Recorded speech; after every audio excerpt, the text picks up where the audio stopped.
Hello, everybody. So today's video is on solving rational equations for a specific variable. So this is something that you have to do sometimes if you're solving formulas and you need to get a particular value. There is one common application of this in electrical engineering when you have resistors in parallel, and the formula to find the resistance, the total resistance, actually is a rational equation. And often you solve that to derive a different version of the formula or to find the value of one of the two resistors if you know the total. So that's one application that if you are in engineering that you would need. This also is good as a way to just kind of practice your solving skills, dealing with fractions, learning some of the tricks that occur when you're solving these types of things. So what is a rational equation? So if you think about what the word rational means, we have rational numbers, which are numbers that can be written as fractions. So rational means there's going to be fractions involved. And a rational equation contains rational expressions. So expressions are where you have variables in them. And a rational expression is specifically when our variables are in the denominator. So a rational equation is an equation where your fractions and the variables are in the denominator. So two important things to know when you're solving rational equations is that one, you need to always check to see what values are not allowed to be an answer. So anywhere where the denominator is 0, that you can't have, those specific values. And then your goal is to always try to clear the fractions, to get the fractions away if possible, because it makes it easier to solve. So the general steps for solving a rational equation is if you've got things in the denominator, you factor them, you multiply by the least common denominator, or you find what it is and then multiply by it. And then you simplify and solve the resulting equation, and then you check for restricted values. So these are the values that make the denominator 0. So these are the steps you use generally when you have one variable and everything else is numbers, and so you're solving for that specific variable. What we are doing is solving for a variable, but we're looking at literal equations. So there's going to be very few numbers, if at all. And so the process is similar, but there are some differences. And just the best way to learn how to do it is to see it done. So I've got a wide variety of problems, and you'll see we'll take the same equation and solve for different variables so that you can see how the techniques change. So our first one is K equals MA over F. So we're going to first solve this for A, and then we will solve it for F. So the process is different because A and F are in different parts of the equation. So if we're starting and we want to solve for A, we want to get that A by itself. So I'm going to just kind of highlight it. That's our goal, is we want to find A. So we want the A by itself. So I need to get rid of the M and the F. So we always try to get rid of the denominator first. So that means we're going to try to get rid of the F first. And we do that by multiplying both sides by that denominator. So that is one of the steps we use when we are solving. So I'm going to just do this in a different color. So we're going to multiply both sides by F. So when you're working with literal equations and you're solving, your variables just kind of combine. So this is going to give us F times K, or you can write K times F, whichever you prefer. It's equivalent. And then that equals MA, because we got rid of the denominator of F. So keep in mind that you can't change capitalization because capitalization matters with variables. A capital M is different from a lowercase m, capital K is different from a lowercase k. So you want to make sure you keep the same capitalization. So we have FK equals MA, we want A. We have MA, that means M times A. So it's multiplied, so we need to divide. You do the opposite to get rid of it. So we need to divide both sides by M.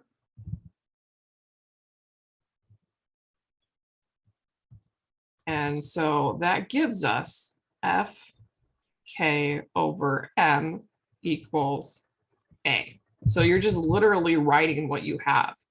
It's almost easier than working with numbers because you don't have to actually do any math. You're just literally writing down the steps that you're doing. So now we have a by itself, which means that we have now solved for a, and this is our answer. So when you get that variable that you wanted by itself, you have now solved the problem, and that is the answer. So we don't have a single number as our answer. We have an equation as our answer, but we've got that variable that we wanted by itself.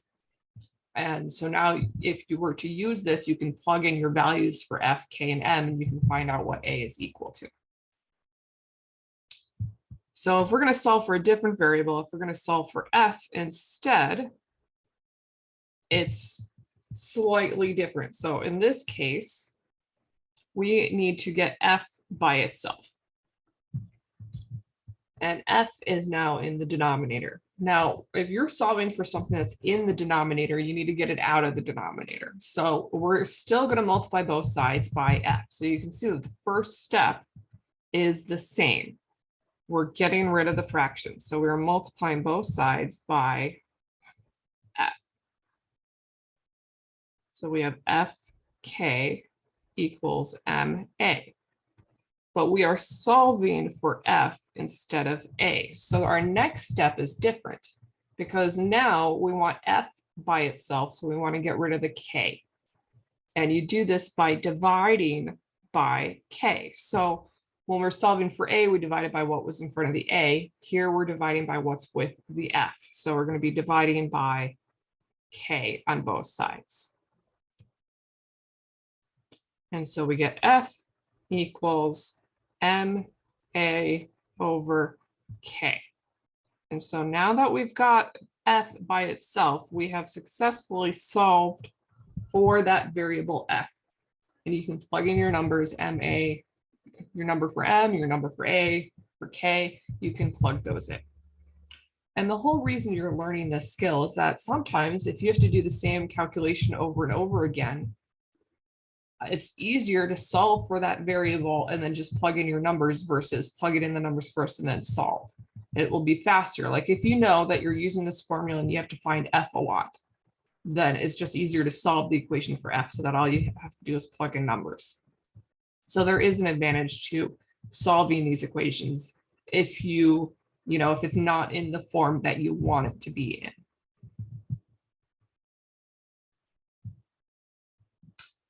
So here's another one. We've got I equals E over R plus R, but they're different capitalizations. So that means they are different variables. So you cannot combine them because they are not the same. The capitalization matters here. So we are starting by solving for E. So I'm going to start. I've got I equals E over R plus R. And I don't really need the parentheses around the denominator as long as I'm making sure that it's very clear that that's in the denominator. So we're solving for E. So we need to get E by itself. So we need to get rid of the fraction. We need to multiply both sides by that denominator. And because there's more than one thing in the denominator and they're added, you do need parentheses when you do that multiplication.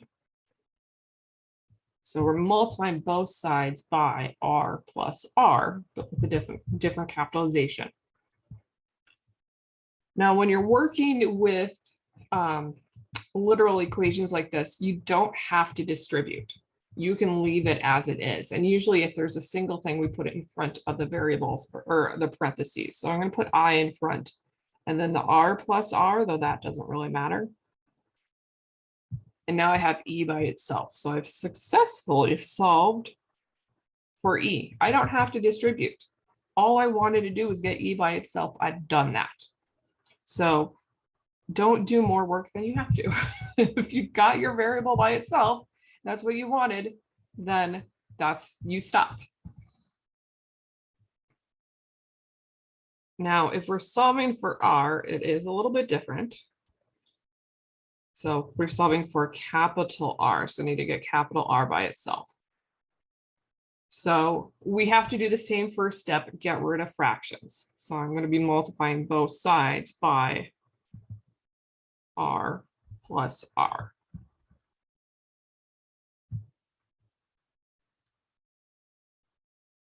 So I have I times r plus r equals e. So we're at the same spot right now, but we're trying to get capital R by itself. So what we would do is actually divide both sides by the I. So if you have something with parentheses and you're trying to get the thing inside parentheses, there are two things you can distribute, or if there's something in front, you can divide both sides by that. So that's what we're going to do. We're going to divide both sides by I. So that way it removes the fact that we're distributing here. And that leaves us with r plus r. This is equal to e over I. And so now we've basically, by doing that, we're able to remove the r plus r from parentheses and kind of get it outside there. And now we can subtract r from both sides, the little r from both sides, so that we can get big R by itself. So I've got a capital R equals E over I minus little r. And so now I've got that capital R by itself. That's what we were solving for. You don't have to try to get these to have a common denominator.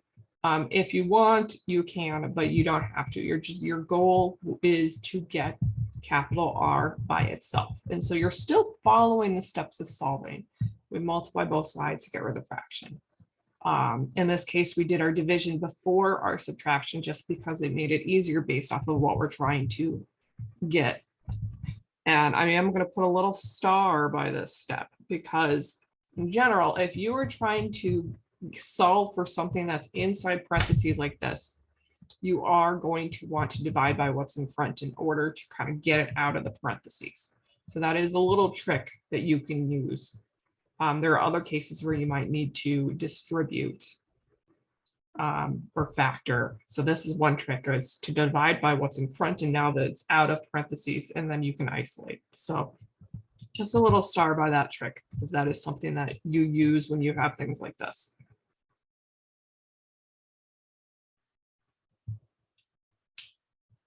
So here we've got one a little more complicated. So we have t plus mf over m equals g, and we want to solve for m. So we've got two m's here. So we need to get both of those to be on the same side, but we can't have one of them in a fraction because we can't really work with it. So you are always doing that first step when you've got these types of problems to eliminate your fraction. So we're going to multiply both sides by the denominator. So I hope you notice that there's a pattern here. So I'm going to multiply both sides by m. So that gives me t plus mf equals gm. So we want to solve for m. And since we have m on both sides, we need to put them on the same side. It's just like if you're solving for x, you have x on both sides, you want to put them all on the same side. So we're doing the same thing here. Because there's also a t on the left, it would make more sense to move the mf to the right because there's only one term there. So you're going to subtract mf from both sides. So we get t equals gm minus mf. And we're trying to get m by itself, but right now we've got the m on the same side, but we've got these other variables with them. So here is where we do one of our tricks. And we are going to factor out the m. The m isn't common. So if you've got the variable you're trying to get to and it is combined with other things, with other variables, you always factor to kind of get it by itself. So we're going to factor m out. So that gives us Oops, no, I don't want red. T equals, and when I factor out the m from both terms, I get G minus F. And so now I've got that m by itself, which is in front. So it's kind of removed from the other terms. And it's times G minus F. So to get rid of the G minus F, I'm going to divide both sides by that. I'm going to just rewrite this. So I need to divide both sides by G minus F, because that's the part that I want to get away from the T, and it's M times G minus F. So you divide by it to undo it. And so we get T over G minus F equals M.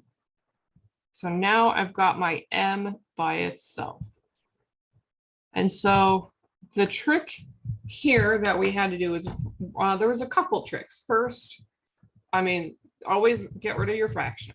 So that's not really a trick. But when you have your variable that you're interested in on both sides, you need to use addition or subtraction to make sure they're on the same side. Then the trick is to factor that variable out so that you can kind of isolate it away from everything else. And then that allows you to divide the other junk out so that you have the variable by itself. So that's the little trick here, is to factor that m to pull it out from the two terms so that you've got it kind of by itself in front.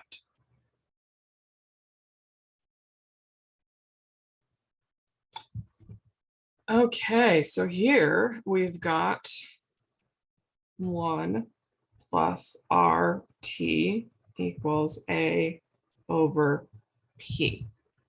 And we are solving for the variable P. So I want to get this P by itself. So first step is always multiply to get rid of the fraction. So I'm going to multiply both sides by P.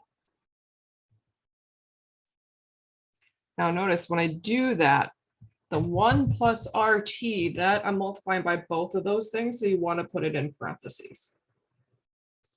So this will give us P times 1 plus RT equals A, which might be a familiar formula for you.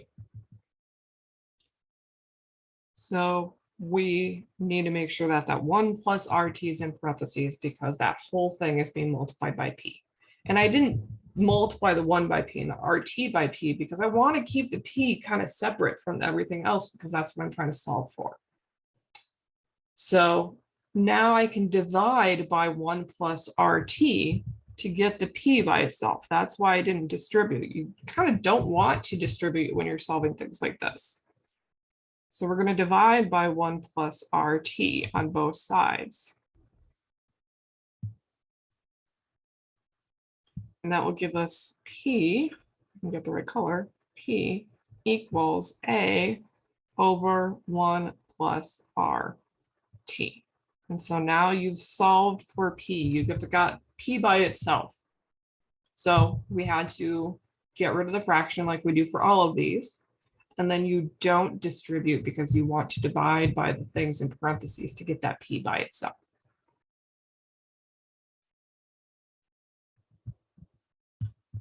Okay, now this is my last example here. We've got B plus A over AB equals 1 over F. So we are solving for B. And again, we've got B in multiple places. But the first thing we want to do is get rid of our fractions. So we're going to multiply both sides by, you can multiply by the common denominator to get rid of all fractions. But what I usually do is just multiply by the fraction that has the variable that I'm interested in, and then see where I go from there. So I just do one fraction at a time and then kind of see, well, where does that take me? So we're going to multiply by AB. I'm going to just do that first. So the AB and the AB cancel. So we have B plus A equals And then we get this AB over F. So I've got the B's. I'm trying to get the B's by themselves because we're solving for B. So I do have that B on the left that I want to put on the right. But notice that I do have a fraction here. So it will make more sense to multiply everything by F and get rid of that fraction as well. So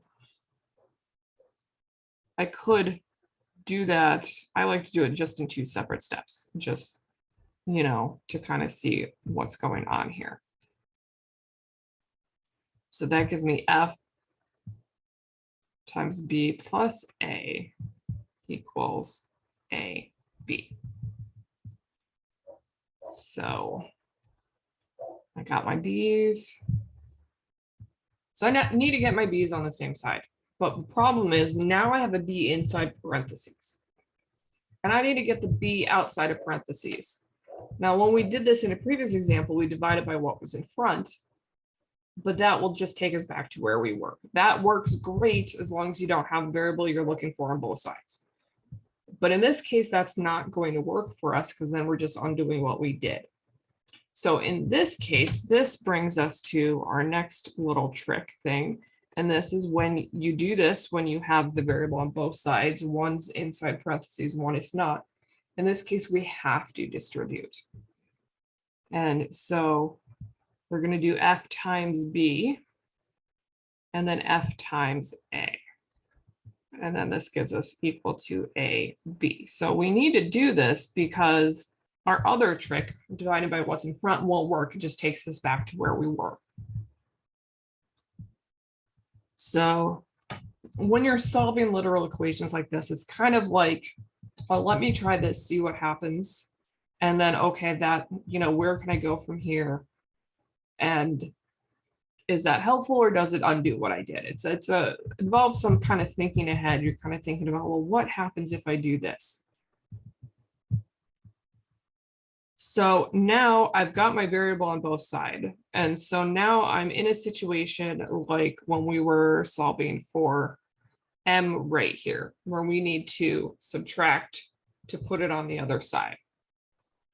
So the fraction part, or the dividing by I that is similar to this step, didn't work for us because we had variables on both sides. So it worked here because the R was only in one spot, but it doesn't work doing that here because the variables on both sides. So we have to do this alternative. And so I need to subtract FB from both sides because I need to get the B stuff to be on the same side. So this gives me FA equals AB minus FB. And so we're trying to get, oops, I meant to click on the highlighter, trying to get B by itself. So now this is where we use the trick. Oops, not this trick. Wait, which one? This one here, where we're going to factor out the variable we're interested in, because now it's in multiple terms. So I need to factor out the B. So I have FA equals B. And then when I remove B, I get A minus F. And so we're solving for B. So now I need to get rid of A minus F. And so now we are going to divide by that. So I'm going to divide both sides by A minus F. And so that gives us FA over A minus F equals B. So now we've got the B by itself. And so now we have successfully solved for B. So there's like 3 tricks here. First, knowing when to distribute. And you distribute when you have a variable inside the parentheses and a variable outside the parentheses. So when the variable you're looking for is both inside and outside in some place in your equation, you must distribute to do that. We've got this trick where if your variable is in more than one term, you need to factor it out to get it by itself, or to be able to get it by itself. So that's another trick. And then we've got this one where if you've only got the variable you're interested in parentheses, you divide by what's in front of it so that you can get it out of the parentheses. So those are like the three main tricks. And then from there, it's just your multiplying and dividing, kind of moving things around. But you always try to get rid of your fraction first. You notice in all of these, our first step is to get rid of the fractions. So that's always what you do is your first step, and then you go from there. And you just have to be aware of these three tricks that you need to use, and you use them depending on what your situation is. So I would recommend making a chart or like a little note card or something like that that says, you know, first multiply by your common denominator to get rid of fractions, and then say if your variable is inside parentheses and outside parentheses, you distribute. If your variable is in multiple terms on the same side, you factor. If your variable is only inside parentheses, divide by what's outside, you know, things like that. So for those going to engineering, this skill is going to be very helpful for you. Those going into business, you may actually find this helpful as well if you have to solve particular equations for variables. If you're going into computer science and you're given an equation and you're trying to solve for another, you may need to solve the equation so that it's something you can actually program. So this is a good skill for multiple areas, depending on, you know, where you're going into. So if you have any questions, let me know. And hopefully I'll see you guys at the next week or the next live. And have a happy Mother's Day. Bye.